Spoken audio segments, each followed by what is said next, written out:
അദ്ധ്യായം 1 അൽ ഫാത്തിഹ. മക്കയിൽ അവതരിച്ചത്.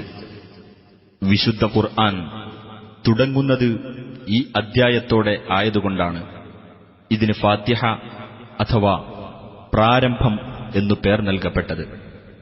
ബിസ്മില്ലാഹിർ റഹ്മാനിർ റഹീം. പരമകാരുണികനും കരുണാനിധിയുമായ അല്ലാഹുവിന്റെ നാമത്തിൽ.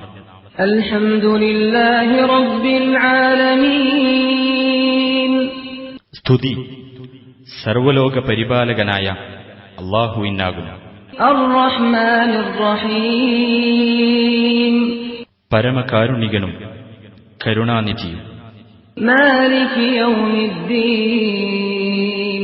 പ്രതിഫല ദിവസത്തിന്റെ ഉടമസ്ഥൻ. ഇയ്യാക നഅ്ബുദു വ ഇയ്യാക നസ്തഈൻ. നിന്നെ മാത്രം ഞങ്ങൾ ആരാധിക്കുന്നു, നിന്നോട് മാത്രം ഞങ്ങൾ സഹായം തേടുന്നു. ഇഹ്ദിനസ് സിറാത്തൽ മുസ്തഖീം.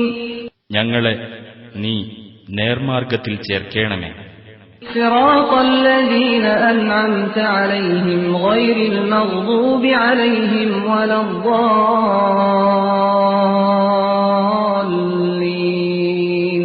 നീ അനുഗ്രഹിച്ചവരുടെ മാർഗത്തിൽ, കോപത്തിന് ഇരയായവരുടെ മാർഗത്തിലല്ല, പിഴച്ചുപോയവരുടെ മാർഗത്തിലുമല്ല. അദ്ധ്യായം 1 അൽ ഫാത്തിഹ.